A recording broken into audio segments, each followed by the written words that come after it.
1절에서 8절까지입니다. 우리 영원한 우리 언약인 사도행전 1장 1절부터 8절까지 저희 한 절씩 교독하고 마지막 8절은 함께 합독하도록 하겠습니다. 데오빌로여, 내가 먼저 쓴 글에는 무릇 예수께서 행하시며 가르치시기를 시작하심부터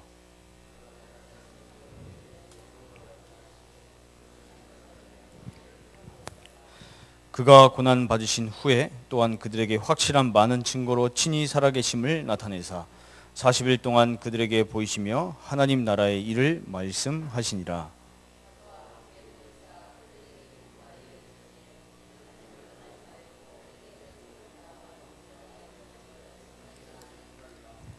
요한은 물로 세례를 베풀었으나 너희는 몇 날이 못되어 성령으로 세례를 받으리라 하셨느니라.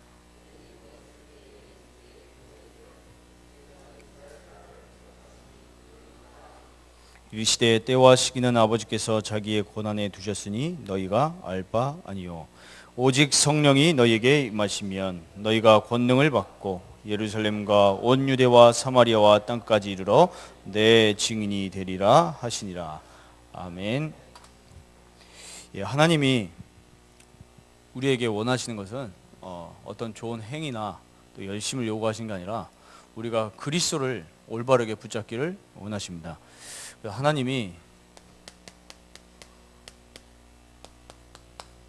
우리를 전도 제자로 부르셨습니다. 그래서 우리가 해야 될 것은 행위가 아니라 하나님이 주신 언약에 집중하면 됩니다. 그게 오늘 저희가 항상 듣는 우리 사도행전 1장 말씀인데 이거에 대해서 정말 다시 한번 저희가 발견하고 또 언약 붙잡는 시간이 되었으면 좋겠습니다. 강단에서 계속 우리 결론 부분에 보시면 집중에 대해서 계속 말씀을 주셨습니다. 그럼 저희는 그냥 내가 집중해야 되겠다 이 정도가 아니고 집중해야 되는 이유를 올바르게 발견해야 됩니다. 왜 집중을 해야 되냐? 이미 그리스도 알고 있는데 왜 집중해야 되냐 말이죠. 이유를 알면은 올바르게 집중할 수 있고 또 하나님께서 굉장히 많은 은혜와 축복을 주실 겁니다. 그게 이유가 뭐냐니까 이 사단이 이 요한계시록 12장에 보니까 이 하나님이 창조하신 천사가 하나님께 대적해서 이 땅 가운데로 타락했단 말이에요. 그걸 보고 우리는 마귀라고 합니다. 그 마귀의 쫄개들을 두고 우리는 귀신 이렇게 얘기를 합니다. 이 사단이 이 땅에 뭘 뿌려놨냐 그러니까 이상한 걸 뿌려놨어요. 그게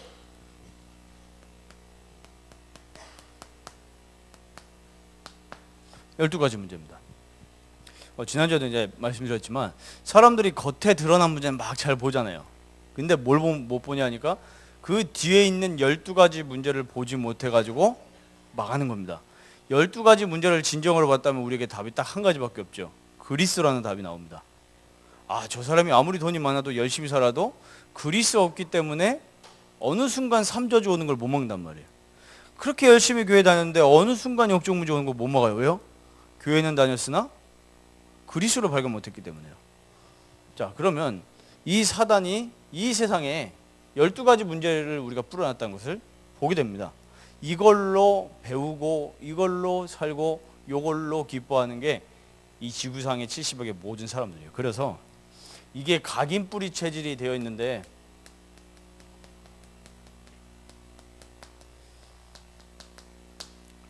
어떻게 딱 되었냐 그러니까 이 사단이 딱 12가지로 함정을 심어놨어요. 그리고 많은 사람들을 다 이렇게 요 안에다가 놓고 망하게 하는 겁니다. 모든 사람들의 틀 12가지 문제로 쫙 잡혀 있는 겁니다. 여기서 못 벗어나요. 사람들 시선이요. 그러니까 이 사람이라는 게 그렇잖아요. 똑같은 사물을 두고도 어떻게 교육됐냐에 따라 가지고 보는 관점이 다릅니다. 그렇죠? 각인된 대로 살아가요. 늑대 소년 얘기 아시지 않습니까? 사람인데 어렸을 때 각인된 게 늑대의 것이 각인된 거예요. 그러니까 늑대처럼 살잖아요. 사람인데. 돌아왔거든요. 구출이 됐는데 오래 못 살아요. 왜요? 이미 요걸로 그 모든 이 뭡니까? 잠자는 수면 패턴, 먹는 거 어느 정도냐. 사람이 정상적으로 태어난 아기 같으면, 자란 아기 같으면 날 거 먹으면은 이 몸이 망가질 거 아닙니까? 그렇죠? 근데 이 늑대 걸로 딱 체질되니까요. 그 산에서 엄마 늑대라니까 이상한데 늑대가 키우면서 먹여주는 걸로 체질되니까요. 계속 날거 먹어도 사람 몸이 안 상해요. 이상하죠? 각인뿌리 체질. 모든 사람들이 요 사단이 뿌려놓은 12가지에서 사는 게 편한 거예요, 지금. 편해요, 그게. 그러니까 망할 수밖에 없죠. 궁극적으로는 망해요. 왜냐하면 인간은 하나님의 형상이기 때문에 하나님과 집중된 것 속에서 행복이 나오지 않으면 결국 다 가짜 행복이거든요. 그러니까 이 사단이 무속, 우상, 종교 이런 걸 사람을 꽉 매죠. 그걸 보고 우리 운명사주팔자라고 합니다. 사단이 잡았잖아요. 에베소 2장 2절이요. 공중의 권세 잡은 자 그랬습니다. 권세 잡았어요. 그래서 여기다가 사람들 이렇게 몰아놓고 완전 죽여버리는 겁니다. 그 유대인들 대학살 당할 때요. 독일군들이 완전히 그 아우슈비츠 거기다 몰아놓고 죽였거든요. 몰아놓고. 그거 똑같아요. 모든 지금 전 세계 사람들을 이 사단이 12가지 문제를 가지고 요 속에 넣어놓고 죽이고 있습니다. 그래서 이 문제는 뭐냐니까 교회가 이걸 눈치를 못 챈다는 게 문제예요.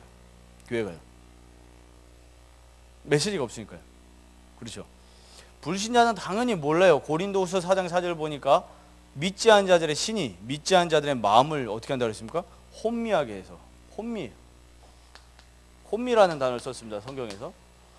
혼미하게 하여 그리스도의 빛의 광채가 비치지 못하게 한다 그랬어요. 그러니까요. 결국에는 몇 년 전에 메시지 계속 하시죠. 각인 전쟁이요. 각인되었기 때문에 안 바뀌는 거예요. 복음 계속 들으는. 그러니까 잘 이해하셔야 됩니다. 계속 이제 일부 말씀을 듣는데 일부 때 항상 담임 목사님께서 하시는 말씀이 뭡니까? 각인이 안 바뀌어요. 각인 전쟁이라니까요. 그래서 이걸로 딱 각인돼 있는데 대표적으로 봤을 때 이 사단이 12가지 문제를 가지는데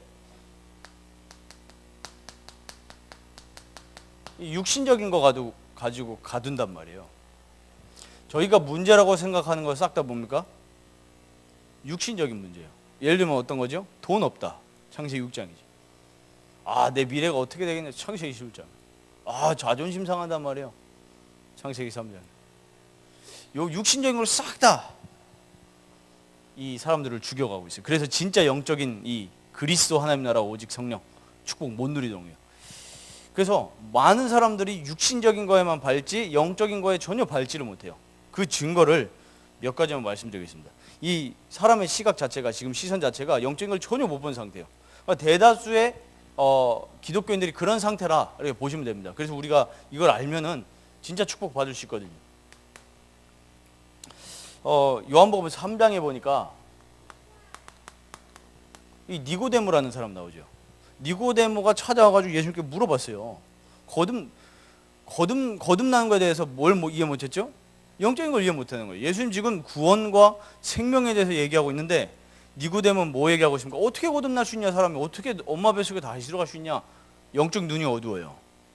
그래서 예수님이 이렇게 얘기하십니다. 3장 5절에서 6절 보니까 사람이 물과 성령으로 거듭나지 않으면 하나님 나라에 들어갈 수 없다 얘기를 하셔요.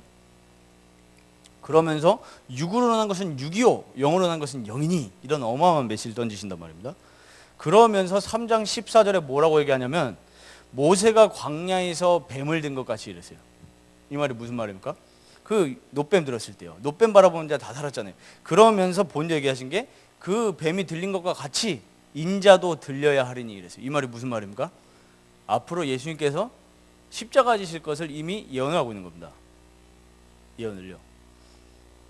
지난주에 제가 현장에서 전도현장에서 집사님과 복음 전해 왔다가 교회 다니신 분을 만났는데 이분이 이렇게 얘기를 해요. 예수님은 죽으러 오신 게 아닙니다. 사고로 죽으신 거예요. 이래요. 유대인들의 모략으로 인해서. 교회 다니신다니까요. 큰 교회, 감리교회, 제가 감리교회 다니시죠. 이러니까 말을 못하다가 그 감리교회 된다. 딱 그 있잖아요, 느낌이요. 행위로 구원받을 수 있대요.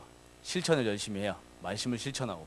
그러면서 열심히 길거리도 청소하시는데, 중국집 운영하시는데 주방은 더러워요. 제가 다시는 중국집 시켜 먹지 않는다 마음을 결단했죠.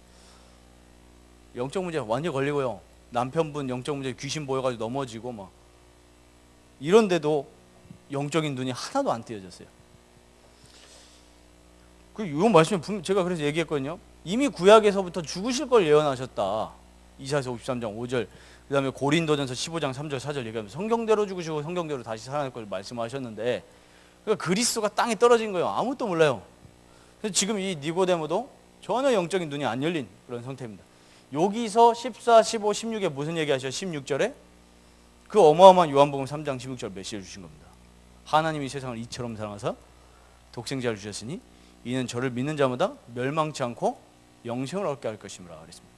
지금 성경은요, 그리스도와 구원과 생명을 얘기하고 있는 거예요. 근데 이거를 전혀 못 보는 그 영적 상태, 대부분들의 기독교인들이 이렇다 보면 됩니다. 교회는 오지만 무엇이 진짜 가치인 걸 모르는 상태. 요한복음 4장에 보니까 누구 얘기 나옵니까? 이 사마리아의 수가라는 동네에 그 사마리아 여자 얘기 나오지 않습니까? 이 사마리아 여자도 원래 어떤 사람이었습니까? 영적인 거 전혀 관심 없는 그런 상태예요. 근데 어떤 상태죠? 갈급한 상태예요. 예수님이 얘기를 하셨어요. 야, 내가 생수를 주겠다. 또 이해 못해요. 예수님 말한 생수는 그 육신의 생수가 아니라는 거예요.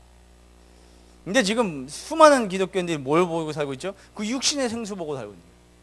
그때 예수님이 14절에 이런 얘기를 하십니다.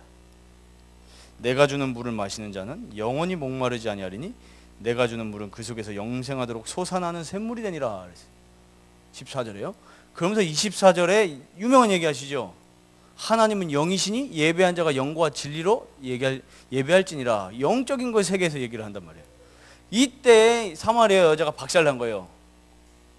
그동안 목매고 있던 그 흑암 권세가 무너져 버리면서 영적 눈을 딱 떠버리니까 예수님을 딱 몰라야겠죠. 아, 이분이 그리스도시구나. 동네로 들어가서 그리스도를 얘기를 했어요. 그러니까 사람들이 막 몰려왔죠. 그러면서 또 5장 가서 6장 가서 6장에 뭐라 하시죠? 요한복음 6장 63절에 살리는 것은 영이니 육은 무익하니라. 내가 너에게 이런 말은 영이요 생명이라 했어요. 예수님은 이거를 완전히 뒤바뀌는 지금 메시지를 하고 계시는데 이 메시지를 못 알아들어요. 어느 정도냐 하니까 예수님의 이 제자들도 기껏 따라다녔는데 영적 메시지를 이해 못하고 있는 거예요. 심지어 어느 정도냐, 분명히 죽으시고 부활하신 것까지 봤어요, 제자들이요. 사도행전 1장 6절에 뭐라 합니까? 기껏 예수님이 40일 동안에 감람산에서 하나님 나라의 일을 말씀하고 내려오셨는데 또 제자들의 이 각인 뿌리치를 뭡니까? 이스라엘 나라를 회복하는 것이 이때입니까? 이렇게 물어봐요. 아직도 요걸로 되어 있어요. 처음에 예수님 기다릴 때 이스라엘 사람들 뭘로 기다렸습니까? 우리나라 해방할 메시아로 생각하거든요. 그러니까 거의요, 진짜 그리스도의 참 가치를 발견 못한 상태고, 그러니까 전도가 안 되는 겁니다. 전도는 언제 되어지는 겁니까? 내가 그리스도의 진짜 가치를 발견했을 때 그 그리스도의 담난 자를 통해서 하나님이 하시는 예수 생명, 예수 능력 운동이에요. 저희는 방법 운동이 아니죠. 예수 생명 운동. 이걸 발견을 못했어요, 이 사람들이요. 그래서 각인 뿌리 체제를 바꾸려 하니까 완전 집중 속으로 들어가서 바꾸지 않으면 이 각인 뿌리 체질은 절대 바뀌지가 않습니다. 각인 뿌리 체질을 바뀌기 위해서 첫 번째가 복음에 집중하는 겁니다. 근데 복음에 집중하는데 어떻게 복음에 집중해야 되냐? 먼저 내가 복음에 집중해야 됩니다. 다른 사람 이전에 내 자신이 복음에 집중해야 돼요. 근데 어떻게 복음에 집중하면 되겠냐? 렘넌트들도 이걸 봐야 되겠죠. 복음이어야만 되는 이유가 내게 발견되어져야 돼요. 복음이어야만 되는 이유가 내게 눈이 떠져야 이 메시지가 지금 이해가 되는 겁니다. 지금 다 육신적인 메시지에 갇혀가지고 진짜 영적인 거, 진짜 생명, 진짜 구원, 진짜 그리스도가 뭔지 아무도 이해 못하고 있을 때 이거 깨달은 자를 통해서 하나님은 세계복음 하신 겁니다. 그래서 지금 저희가 계속 강단에서 나오는 메시지, 본부에서 쏟아지는 메시지의 그거 근본을 아셔야 되는 거예요. 육신적 메시지가 아니에요. 이거 영적 메시지입니다. 영적 메시지인데 육신 것까지도 정복해버리는 메시지예요. 근본적인 걸 살려버리는 거기 때문에. 근본적이에요. 제가 아시는 분이 아기를 낳는데 아기가 아토피에 걸려버린 거예요. 태어나면서부터. 그러니까 막 괴로워 미친 거죠. 엄마 아빠 뭐 처음 경험하는 거잖아요. 아기 처음 낳는데. 아기가 막 진물이 터지고 막 이러는데 할 게 없어요. 할 게요. 그러면서 이제 저한테 이렇게 포럼을 해주더라고요. 그 과정 속에서 하나님이 자신의 이걸 바꾸시는 거예요.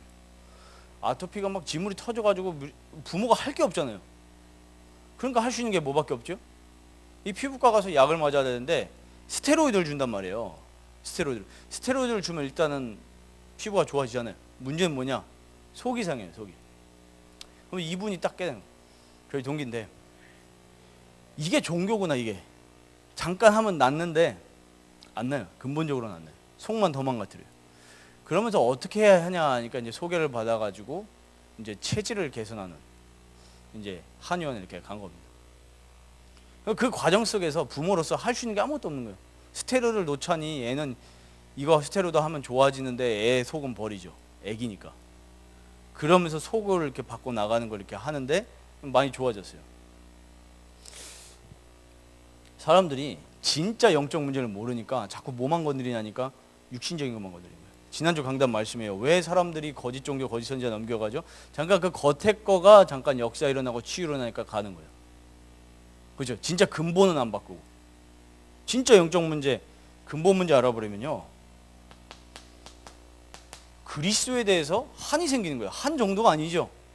한이라는 말도 어떤 면에서는 틀릴 수도 있어요. 왜요? 나의 계기가 있는 거잖아요. 그렇죠? 예를 들면 뭐 동생이 아무리 죽었다, 부모님이 뭐 이혼했다, 아니면 내가 귀신 들렸다, 이래가지고 막 그리스도에 한이 생길 수 있단 말이에요. 근데 거기서 멈추면 올바른 신앙이 될 수가 없어요. 또 거기 넘어져요. 그래서 딱 버리고 모든 인간은 삼저주에서 태어나는 거예요. 모든 사람이 죄를 범하심에 하나님의 영광을 이루지 못하더니 의인은 없나니 하나도 없도다. 너희 아비 곧 마귀에게서 났으니 이렇게 얘기를 해요. 모든 사람이 죄와 사단에 붙잡혀 태어나기 때문에 그리스도 아니면 삼저주에서 결코 빠져나올 수 없다라는 거예요. 이 사람들이 이걸 못 보는 거예요. 근본 문제를요. 근본 문제를 못 보니까 그리스도가 내게 오직이 안 되죠. 그리스도 오직이 안 되는 거예요. 저번에 말씀드렸던 것처럼 신학원에서 한 렘넌트하고 이렇게 포럼하는 가운데 청소년 신학원 다른 교회들 이렇게 있잖아요. 그리스도가 내게 도움이 되는 게 없잖아요. 그게 무슨 도움입니까? 요 도움 말하는 거예요. 육신적이요. 우리에게 그리스도라는 게 모든 것이고 충분하고 완전하다. 이게 어떻게 나오냐? 삼저주를 진짜 발견했을 때 그리스도가 모든 게 나오는 거예요. 우리 인생의 문제는 육신 문제가 아닙니다. 그거는 지나가는 거예요. 진짜 문제는 뭡니까? 영적 문제예요. 그럼 또 이런 논리가 나올 수 있어요. 영적인 것만 선하고 육신적인 건 악하냐? 그 얘기가 아니죠. 영적인 거에서 육신이 무너졌으니까요. 요번에 사건들 보시잖아요. 계속 사회에서 일어나는 거. 영적 문제 아닙니까? 우울증 걸렸다고 다 사람 찌릅니까? 아니죠. 사단이 잡아버리니까요. 이걸 발견하게 되어지면 내 인생의 최고 가치가 발견이 되는 겁니다. 그게 무슨 겁니까? 노후가 보장되는 것도 내 인생의 최고 가치가 아닙니다. 우리 자녀가 좋은 대학 가는 것도 최고의 가치가 아닙니다. 진짜 최고의 가치는 내 인생의 그리스도여야만 됩니다.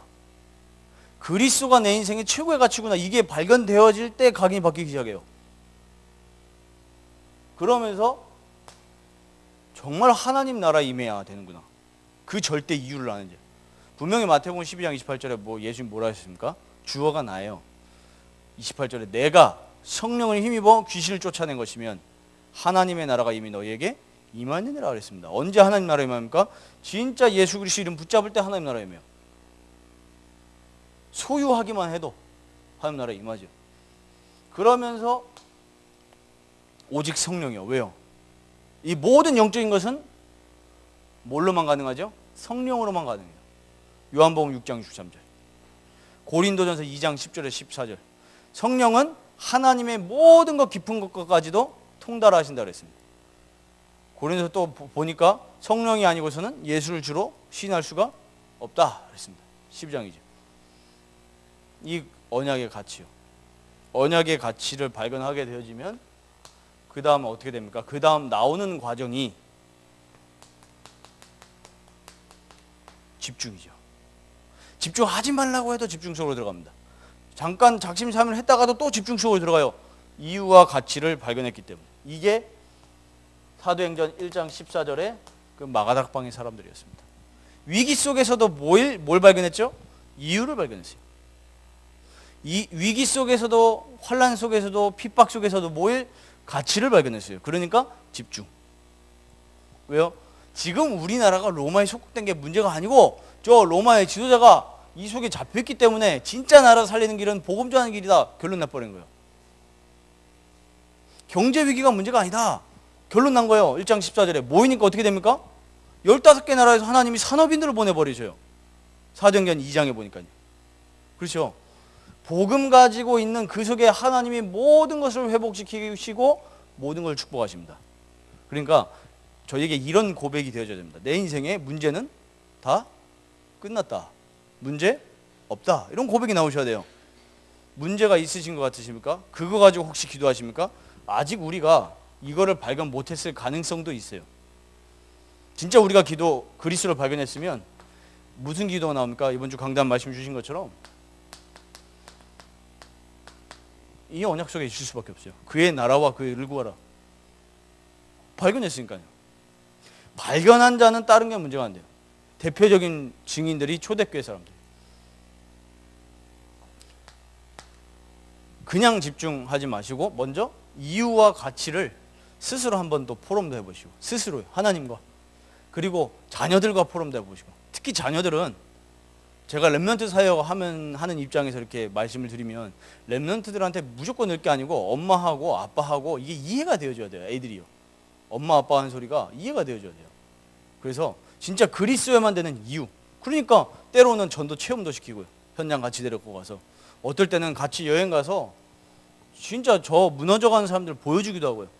어떤 데는 책을 보면서 같이 포럼하기도 하고 영화를 보면서 포럼하기도 하고. 요즘 뭐 좋다고 하니까 좀 이상한데요. 뉴스만 키면 체험시킬 수 있는 거 엄청 많죠. 저도 꼭 렘넌트라고 얘기할 때 그 얘기예요. 무서움을 조장하는 건 아니지만 살인사건 얘기하면서 정신병자가 우리 옆에 꽉 찼다. 아시죠? 벌써 저희 까먹었잖아요. 2003년에 대구 지하철 저 중앙역에서 불 지를 때 그 사람 정신병자였잖아요. 그 사람 어디 살았습니까? 내당 사동 사람이었다니까요. 정신병자가 우리 옆에 있는데 우리는 무감각하죠. 이런 것들 가지고 포럼하는 겁니다. 진짜 그리스도 아니면 안 된다, 내 인생에. 다른 사람도 마찬가지고요. 그러면 집중돼요. 낚시 좋아하는 사람 보십시오. 비 와도 가시잖아요. 저 낚시 한 번도 안 해봤는데요. 낚시 좋아하시는 한 목사님하고 이렇게 포럼하는데, 야, 비 와도 낚시 가시더라고요. 비 와도. 파도가 와도 가요. 요번에 좀 안타까운 소식이었지만 에베레스트 산 올라가다가 숨지셨잖아요. 그분들한테는 이게 삶의 이유예요. 산이요. 뭐라고 하는지 아십니까? 그 대장님이요. 장인어른하고 이름 똑같아가지고 기억하는데 그분이 김창호 씨가 뭐라 했냐면 옛날에 한번 산을 갔다 온 거예요. 에베레스트 산을요. 갔다 와가지고 술만 먹으면 그 산이 생각이 난대요. 술만 먹으면 외롭고 막 산 가고 싶고 이래요. 그러다 운명을 달리하셨습니다. 이유, 가치, 집중이에요. 그리스도가 내 인생의 최고 이유와 가치가 맞는지 오늘 저녁에 한번 질문도 해보시고 이유가 발견되어지고 가치 발견되었으면 집중 속으로 들어가면 됩니다. 된다 안 된다 할 필요가 없어요. 그냥 집중 속으로 들어가면 돼요. 이유 가치니까. 그러면 그 다음에 해야 될 것이 이 교회를 살리는 데 집중해야 돼요. 내 자신이 그리스도 진짜 발견해버리면 내 자신 어떻게 됩니까? 살아나요. 뭐 육신적인 거는 바뀌는 게 없는데 자꾸 살아나요. 영적으로. 아이들 보십시오. 아이들 뭐 되는 거 하나 없는데 복음 들어오면 자꾸 살아나거든요. 정신문제 걸린 사람들 당장 인생 바뀌는 거 없는데 복음 속으로 들어오면 자꾸 뭔가 바뀌잖아요. 눈빛도 그렇고 분위기도 그렇고. 내가 살아나면 그 다음 집중해야 될 게 교회 살리는 데 집중해야 됩니다. 교회요. 먼저 이유를 깨달아야 되는데 하나님이 교회를 세우신 이유가 있습니다. 뭘까요? 세상을 살리기 위해서 교회를 주신 겁니다. 마태복음 28장 18절에서 20절 모든 민족 가서 제자 삼으라 그랬습니다. 교회요, 교회. 그리스도가 교회의 시작입니다. 그 그리스도께서 우리를 어디로요? 모든 민족에 가서 제자 삼으라. 마가복음 16장 보니까 만민에게 가서 전달해라 그랬습니다. 전파하라 그랬죠. 교회의 이유는 세상 살리는 것에 그 이유가 있습니다. 세상 살리지 못하면 그 교회는 교회가 아니죠. 근데 왜 세상은 점점 어려워질까요? 아니 그렇게 예수님의 지상 대명령 마지막 이 어마어마한 대위임을 받았는데 왜 세상을 못 살리고 세상은 점점 어려워질까요? 지금 교회가 세상을 살리고 있다고 생각하십니까? 못 살리고 있잖아요. 전에요. 손도 못 대고 있단 말이에요. 계속요. 계속 재앙 터지잖아요. 왜 그럴까요? 전도 이전에 복음 이해가 안 된 거예요. 구원은 하나님이 조금만 은혜 주시면 구원 다 받아요. 근데 그 뒤로 진짜 제자로 쓰임 받는 것은 뭐가 되어져야 됩니까? 복음 이해가 확실히 되어져야 제자로 쓰임 받죠. 복음 이해가 안 됐기 때문에 전하지조차 못하는 거예요. 이해되면 전해져요. 그래서 저희가 집중해야 될 게 무엇입니까? 온 교회 안에 일단 구원받은 우리 예배드리는 모든 구원의 확신 있는 사람들은 하나님 자녀 아닙니까? 그 모든 교인들이 그냥 교회 다니고 있는 수준이 거의 한국교회 대부분이란 말이죠. 그래서 저희에게 하나님이 언약과 사명을 주신 겁니다. 미션을요. 그럼 이제 저희가 집중해야 될 거예요. 이유를 발견했고 사명 발견했기 때문에 모든 교인들이 참복음에 대해서 이해되어지고 각인될 수 있도록 여기에다 모든 것을 집중해야 됩니다. 주변에 한번 돌아보십시오. 구역과 전도회와 그래서 여기 수예배 때 오신 분들은 제자 아닙니까? 오신 분들께서 내 주변을 싹 다 둘러봐야 돼요. 둘러보면서 과연 내 옆에 있는 그 교인은 복음 이해되었느냐. 제일 할 수 있는 방법이 뭡니까? 류 목사님 처음에요. 전도운동 처음 시작하실 때 하셨던 방법이에요. 어떻게 하셨다고 했습니까?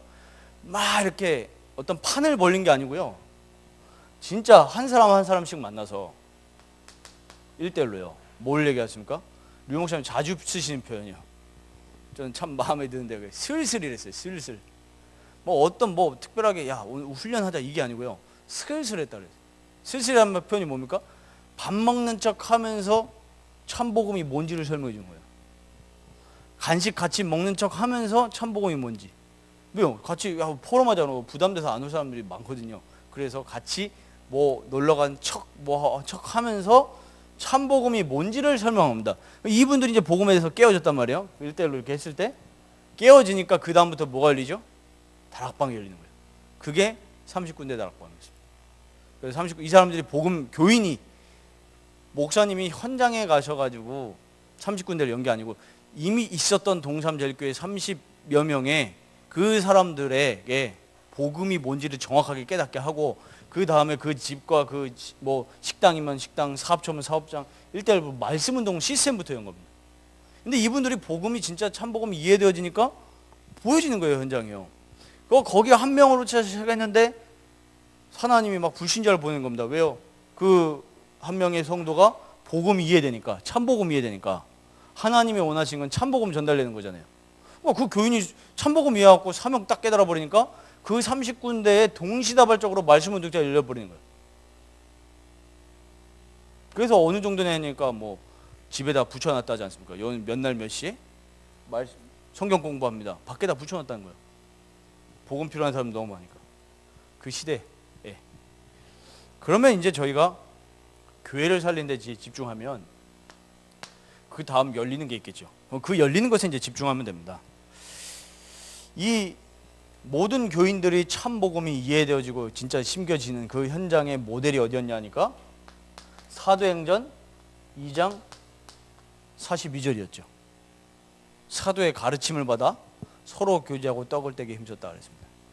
진짜 그리스도 발견했기 때문에 교회에 와가지고 딴 말 할 그런 시간이 없었던 거예요. 오직 복음. 그러니까 46절에 역사가 일어나죠. 날마다 마음을 같이 했다 그랬습니다. 성전에 모이기를 힘썼다. 뭘로 마음이 같아졌죠? 참복음으로요. 참 복음을 가진 사람들이었기 때문에 이 사람들 그 내려오는 비와 있지 않습니까? 성경에 나오지 않지만 모일 때마다 우는 거예요. 복음 때문에 감격해가지고요. 복음 말고 딴 얘기 할 게 없었어요. 복음으로 하나 돼요. 그러니까 하나님이 이 교회, 초대교회에 불신자를 보내실 수밖에 없는 거예요. 그러면 먼저 우리 개인을 살리고요. 그 다음에 교회 안에서 교인을 살린다면 하나님은 우리 트리니티 교회에 그 여기 나오잖아요. 날마다 구원받는 사람을 더하게 하시리라 했습니다. 현장 살림 비밀은 딱 한 가지요. 내가 먼저 살면 돼요. 복음으로요. 그러면 복음을 살리는 비밀은 먼저 이유부터 발견해야 돼요. 왜 복음이야만 되냐? 예수 믿고 구원받으라가 아니고 예수 그리스도 믿고 구원받아야 될 이유에 대해서요. 그리스도께서 죽으시고 부활하셔야 될 그 이유가 알려져야 되는 겁니다. 지지난주였죠. 지지난주에 그 문재인 대통령님이 유럽 순방 가셨잖아요. 순방 가가지고 로마 교황청 갔습니다. 교황청 가가지고 미사를 드렸는데 얼마나 예우를 해줬던지. 이분 문재인 대통령 천주교 신자 아닙니까? 가가지고 거기에 교황청이니까 나라잖아요. 바티칸 시국이요. 국무총리급 되는 신부가 나와가지고 직접 미사를 드렸다니까. 이런 예가 없대요. 각국의 정상이 왔을 때 예배 들어주면서 처음에 예배 시작가 미사죠. 미사 시작하는데 어떻게 시작합니까? 신명기 6장 4절 9절 읽으면서 시작해요. 성경 쓰잖아요. 성서라고 하지만 그 사람들. 그러면서 기도를 하는데 그 신부가 뭐라 했냐? 예수 그리스도의 은혜와 그래요. 그리스도 얘기한다니까요. 그리스도 말한다고 해가지고 다 복음입니까? 그거 복음 아니잖아요, 거기요. 전 세계 문제가 따주는 한간의 말로는 3단체보다 위에가 예수회, 예수회 아시죠? 제수이트라고 하는 그라고 하는 소문도 있는데 거기서 그리스도 얘기한다면 복음 아니에요, 거기요. 그리스도여야만 되는 그 이유, 당위성은 바울을 가는 곳마다 회당에서 정확하게 전달한 겁니다. 참 복음이요. 왜 너의 인생에 그리스도가 과연 필요하냐? 요거에 대해서 이해가 안 되면 집중할 수도 없고 교회 살릴 수도 없고 현장을 살리는데 집중할 수도 없죠. 그래서 가장 첫 번째가 복음이 내가 먼저 이해되어지는 거예요. 이해되어지면 우리 랩런트들, 자녀들 다 보이죠. 물어보고 싶어져요. 뭘 물어보고 싶어져요? 니는 과연 복음이 왜 필요한지 아느냐? 저는 그거 볼 때마다 묻고 싶어져요. 후대들에게. 신학원 가서도 그렇고 교회에서도 그렇고 어쨌든 저 후대 만나면 마음이 뛰는데 뛸 때마다 물어보고 싶은 거예요. 네 인생에 그리스도 왜 필요한지 한번 얘기 좀 해줘봐. 항상 물어봐요. 저는요. 믿는 자 애들이라면요. 안 믿는 애들한테는 참복음 전하는 거고 이미 교회 다니는 애들한테는 저는 그 얘기 꼭 물어봐요. 그러면서 마음에 야 진짜 요거에 대해서 진짜 이해하고 감동한 자가 있을까? 항상 그 설레는 마음으로 물어보는데 생각보다 많이 없어요. 뭐 또 그게 다가 아니죠. 과정 중이니까.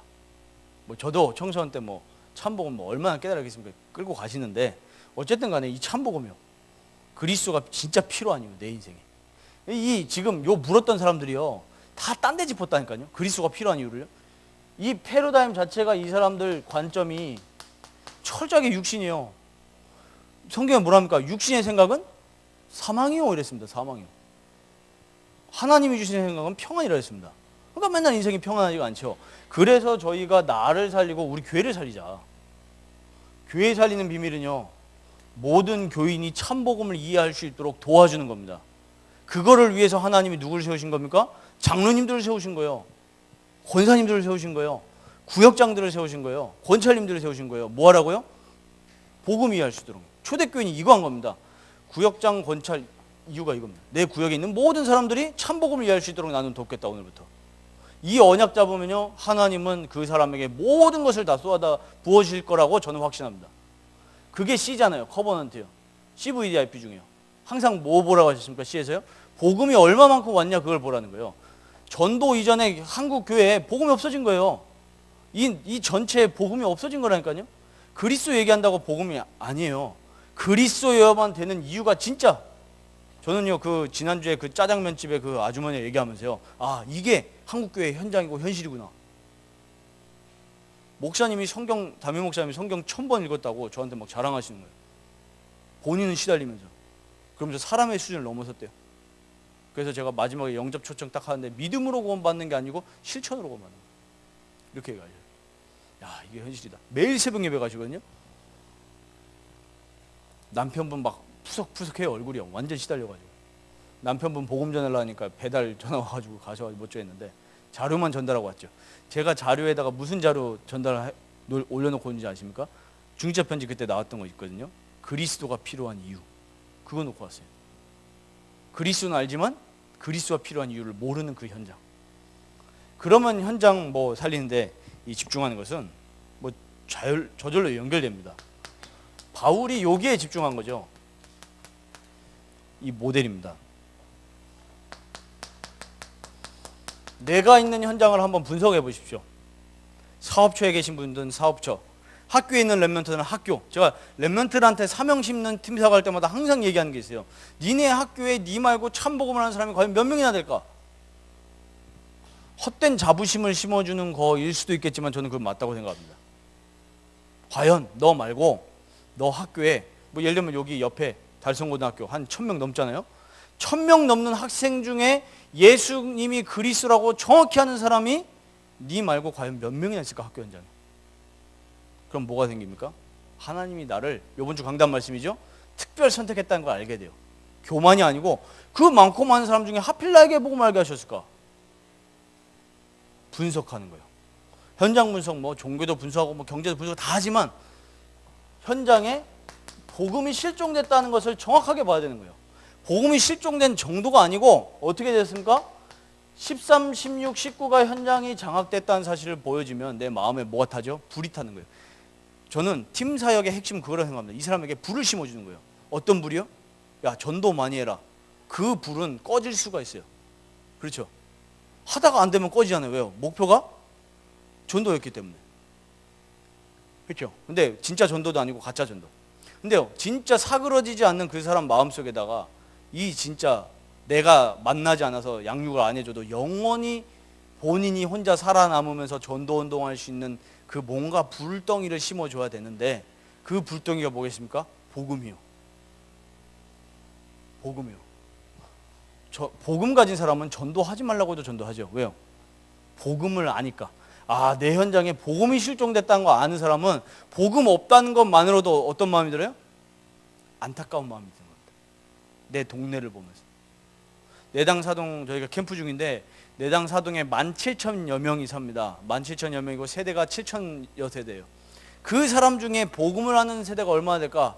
라고 생각하면 마음이 타죠. 거기서 모든 것이 시작되어야 됩니다. 그렇죠? 바울은 그걸로 마음이 뛰던 사람이었습니다. 아, 이 현장에 정확한 참복음을 하는 사람이 없구나. 이걸로 마음이 불타요, 맨날 바울은. 그러니까 사도행전 20장 24절에 그 고백을 하는 거죠. 이 그리스도를 전하는 일을 마치려 하면은 나의 생명조차 조금도 귀한 것을 여기지 아니하노라. 전도 행위를 한 게 아니고 바울은요, 요걸로 이게 우리의 언약의 시작이 돼야 됩니다. 내 있는 현장에 복음이 없구나. 어린이를 맡으신 분들은 어린이 현장에 복음이 없구나. 이 아이들이 복음 시키면 어떻게 되겠냐. 이 마음에서 모든 것이 시작돼요. 학교 교사면 학교에 내가 진짜 복음 회복하러 간 거다. 하나님이 복음 회복하는 사람들을 시대마다 쓰셨어요. 루터가요 본 겁니다. 지금 그때 뭐 천주교란 말 없어요. 이 카톨릭이라는 게 공교회잖아요. 이 카톨릭에 복음이 없구나. 이 세상에 복음이 없구나. 그러다가 말씀을 통해서 본 거예요. 말씀을요. 오직 의인은 믿음으로 말미암아 살리라. 이 마음을 하나님이 그 불덩이를 루터에게 심어버린 겁니다.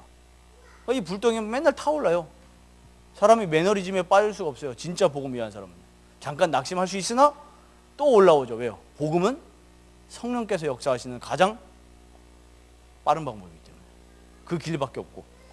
그래서 바울이 이거를 위해서 다 듣게 하려고 하니 뭘 세운 거죠?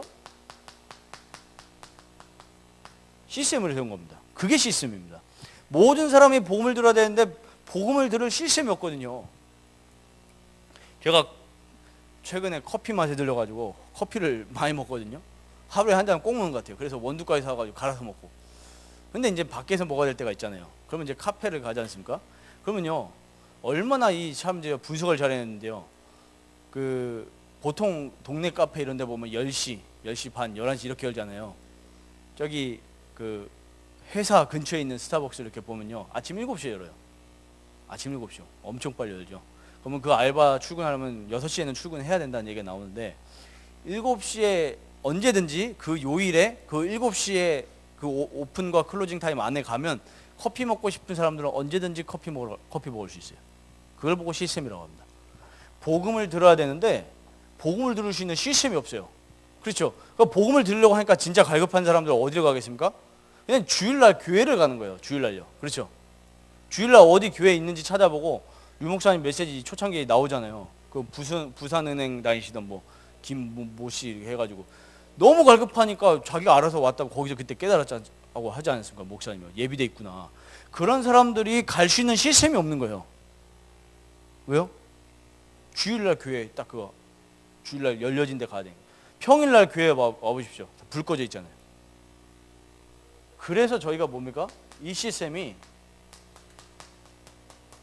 현장 시스템인 거예요. 현장 교회. 이 현장 교회의 주역 중 주역이 누굽니까? 중직자라고 말해요. 현장 교회의 주역 중 주역이 중직자라니까요. 목회자가 아니에요. 현장 교회의 주역 중 주역이 중직자다. 여기에 모든 축복을 하나님 다 쏟아부으신다. 그게 유 목사님이 중직자 시대에 열으시면서 하시는 메시지입니다. 그렇죠. 렘넌트들은 예비 중직자. 요번 주에 얘기하셨지 않습니까? 그 토요일 날요. 차세대 전도자. 중직자가 됐든 목회자가 됐든 선교사가 됐든 뭡니까? 차세대 전도자를. 제가 목회자로 결단하게 된 계기도 그거였어요. 그때 강사 목사님이 누군지 생각도 안 나거든요. 근데 그 말씀이 기억이 나요. 제가 중2에서 중3 올라갈 때인데 아직도 기억이 나요. 저는 쓸데없는 거 기억 잘하는데 그때 풍경이요. 밖에 눈이 왔고 막 굉장히 추웠어요. 이럴 때 화이트보드에다가 목사님이 마지막 결론에다가 뭐라 하셨냐면은 여러분들은 저희 지역연합 청소년 수련회였거든요. 여러분들은 앞으로 커서 목회자 아니면 중직자가 된다. 둘 중에 하나다. 중직자 가로치고 산업인이라 했었거든요. 그때 목사님이 아직도 누군지 생각이 안 나요. 누군지 알면 제가 지금 진짜 거하게 식사 한번 대접해 드리고 싶은데 누군지 생각이 안 나요. 메시지만 기억나고. 그때 하신 말씀. 너희들은 목회자가 됐든 중직자가 됐든 복음 전하는 전도자다. 그때 제가 확 부딪혔어요. 중2에서 중3 올라갈 때요. 겨울에. 그때 제가 하나님이 제 마음속에 음성을 들리는 음성이 아니고요. 내 마음에 하나님 나를 목회자로 부르구나. 그 뒤로 그때가 언제입니까? 2003년 그 정도 됐거든요. 그 뒤로 15년이 흘렀죠. 하나님 목사 되게 하신 겁니다. 그때 말씀 딱 받게 해가지고요. 렘넌트에게 뭐가 심겨야 됩니까? 전도자라는 사실이에요. 우리 여기 지금 교회에 임직 받으신 모든 권사님들 장로님에게 뭐가 심겨야 됩니까? 나는 현장교회의 전도자다라는 거예요. 현장교회 뭐예요? 담임이요. 현장교회 담임이 누구시요? 장로님이요. 이게 안 되지면은 현장은 결코 살릴 수가 없습니다. 그래서 이 시스템을 세운 게 제자입니다. 시스템 핵심 제자예요. 건물이 아니고요. 제자입니다. 장소요. 언제든지 거기 오면 말씀 들을 수 있어요. 복음이요. 요번에 전도제자 어제 졸업식 영상에 나온 그거예요. 다 어디입니까? 자기 업에서 전도운동 하신 거예요. 업에서요. 어디 돌아다니신 게 아니고 업에서요. 그 초대교회 조인주 장로님 거기서 네일샵에서. 저기 요번에 우리 하나교회 집중신학 오셨던 그분은 자기 회사에서 다민족들에게. 또 저기 다른 나온 동영상 보니까 다 자기 업에서요. 현장교회.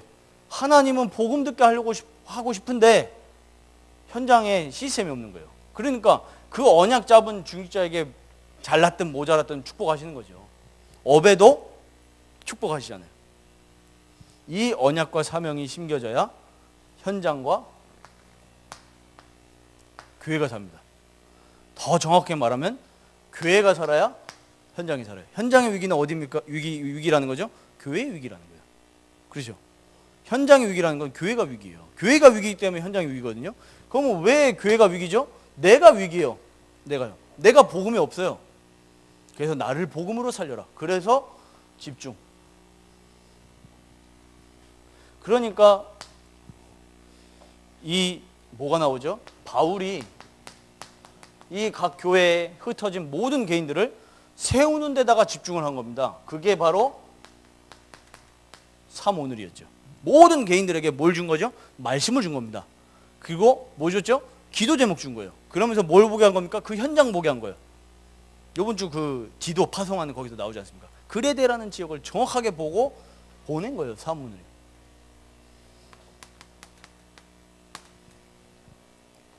그래서 이제부터는 저희가 뭐 조건이 없습니다. 조건이 없는 것을 보고 무조건이라고 합니다. 조건이 영어로 하면 뭐죠? 이 한글보다 영어가 더 쉬워요. 무조건 조건이 뭡니까? 컨디션이잖아요. 컨디션이요. 컨디션이 뭡니까? 그 예를 들면 바닥의 컨디션을 본다. 그럼 뭘 보죠? 여기 바닥에 눈이 왔냐? 비가 왔냐? 아니면 땅바닥이 너무 뜨겁냐? 이걸 보고 컨디션이라고 하잖아요. 요번 여름에 너무 더워가지고 타이어가 터지더라고요. 왜 그렇죠? 타이어의 컨디션이요. 그러면 이제 타이어의 컨디션을 따라 어떻게 해야 됩니까? 휴게소에서 쉬어줘야 돼요. 그걸 보고 조건이라고 합니다. 컨디션. 무조건이라는 건 뭐죠? 그걸 따지지 말자는 거예요. 무조건 이제부터 저희가 해야 될 게 있습니다.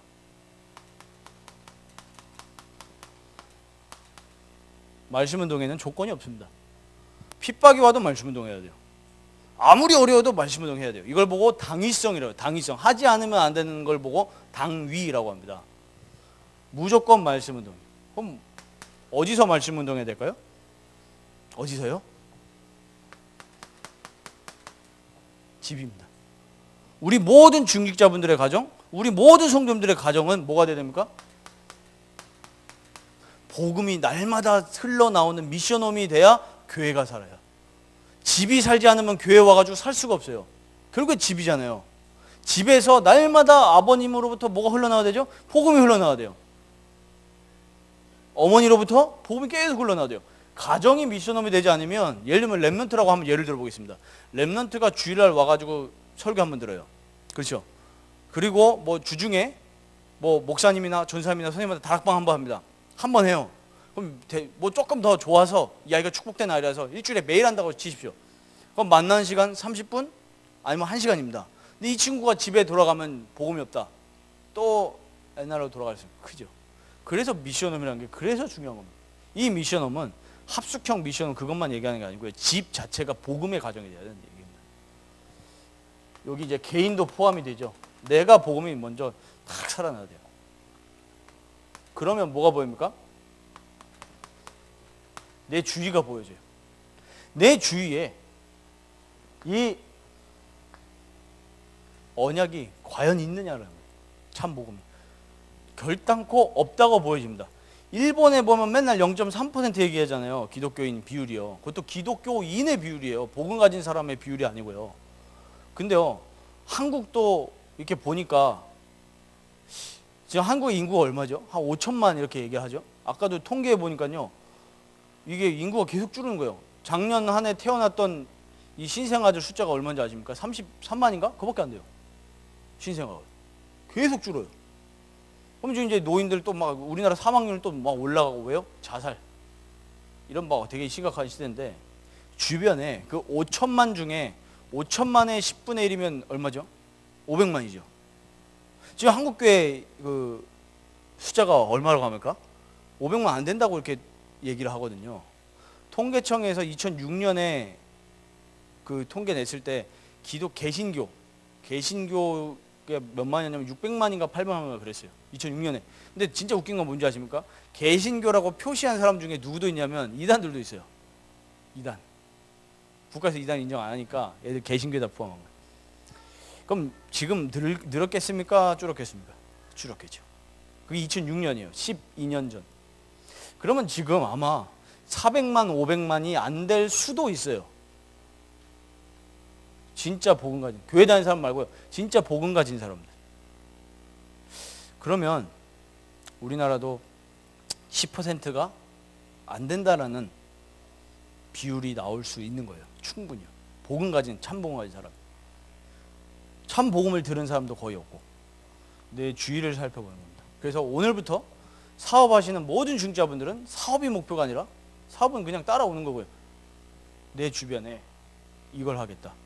그래서 내 업과 업은 말씀운동의 시스템이 되겠다. 이러려고 하니까 그 앞으로 넘어가야 돼요. 복음을 먼저 그래도 하나님의 은혜로 막 이렇게 답을 가지고 있는 분들이 교회를 깨우는 겁니다. 내 구역과 마냥 할 필요 없어요. 그냥 내 구역과 내 전도회만 봐도 되죠. 근데 요걸 할 때요, 억지로 하는 게 아니라 굳이 표현을 쓰자면 막 하려고 하면 슬슬.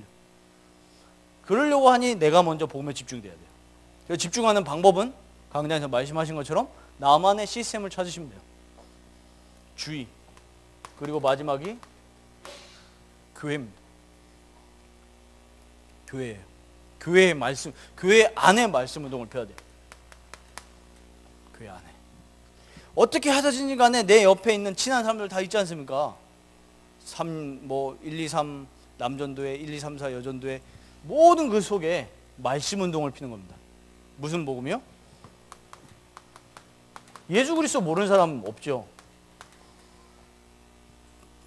당신의 인생 속에 그리스도 아니면 언젠가 올 수밖에 없는 그 창세기 3장의 영적 문제. 뭐 창세기 3장 회귀 본능이라고도 말하시던데 뭐 그게 맞죠. 돌아가는 게 어쩔 수 없죠. 복음 아니면 돌아갈 수밖에 없죠. 그리스도 아니면 영적 문제 막을 수 없어요. 그러니까 되게 심각한 얘기 같은데 굉장히 또 쉬운 거죠. 그러면 그리스도만 붙잡으면 된다 이 얘기 아닙니까? 그래서 저희는 은혜의 복음이라고 합니다. 근데요, 이게 참 복음을 전하다 보면 낙심이 될 수도 있어요. 그렇죠. 내가 복음을 얘기했는데 막 못 알아듣고 막 이상한 사람 취급하고, 아, 저 사람은 애들 말 중에 그런 말이 있거든요. 진지충이라고. 진지한 얘기하면 진지충이라고 그래요. 복음 얘기하면 뭐 진지충이다. 아, 저 사람 쓸데없이 진지해. 맨날 복음 얘기 이럴 수도 있단 말이에요. 그렇지만 그거에 낙심할 필요가 없습니다. 내가 진짜 진실된 마음으로 복음을 전하고 있으면 그 사람이 복음을 듣든 안 듣든 영적 분위기는 살아나는 겁니다. 교회에 우리 모든 구역에 우리 교회에서 제일 중요하신 분 목사님이지 않습니까? 그래서 저희가 목사님을 위해서 기도하고요. 근데 그 다음으로 중요한 게 있어요. 각 세워지신 누가 제일 중요하시죠? 장로님들이 제일 소중한 겁니다. 장로님들과 구역장, 전도회 회장 이런 임원분들 있지 않습니까? 이런 분들이 제일 소중해요. 교역자보다 전 더 소중하다 생각합니다. 그분들이요. 이분들이 그 모임 속에서 또 요 속에서 정확한 참복음을 하면 그리스도의 당위성이요. 이걸 얘기하면요, 이 사람이 반응이 있든 없든 간에 영적인 거기 때문에 현장은 살아나요. 반드시요. 왜요? 그 사람이 듣든 안 듣든 복음이 전한 자리에 뭐가 역사하는 거죠? 하나님 나라. 그래서 자꾸 참복음을 말해줘야 됩니다. 계속 들려줘야 돼요. 저희가 100번을 말해도 부족함이 없을 만큼 이 복음은 이 세상의 유일한 답입니다. 이거 말고 답이 없어요. 그래서 저희가 이 참 복음 회복을 위해서 쓰임받는 온 교회와 또 우리 개인 될 수 있도록 우리 계속 인도를 받으면 좋겠습니다. 그래서 2018년이 다 지나가고 있는데 우리 초대교회 복음운동을 회복하게 하소서라는 말씀을 가지고 한 해를 시작했습니다. 그래서 말씀운동, 기도운동, 제자운동 미션을 주셨는데 2019년에도 정말 저희가 교회 살리는 그 복음운동에 저희가 쓰임받기를 주의 이름으로 축복드립니다. 하나님 아버지 감사를 드립니다. 하나님 우리에게 참복음 깨닫게 해주신 하나님 은혜에 감사를 드립니다. 세상에 그리스도 없어서 무너지고 많은 교회들이 있지만 참복음 전하지 않아서 오히려 흑암의 장난에 무너져가고 있습니다. 하나님 이런 시대 가운데 은혜로 우리를 특별 선택하시고 또 특별 사명 주심에 감사를 드립니다. 이번 주 강단 말씀 주신 것처럼 정말 특별 이 선택받은 자의 그 은혜를 가지고 특별 신분과 권세를 가지고 특별 사명을 가지고 하나님께 쓰임받는 인생과 우리 트리니티 교회 될 수 있도록 주님 축복하여 주시옵소서. 우리 주 예수 그리스도의 이름으로 기도하옵나이다. 아멘.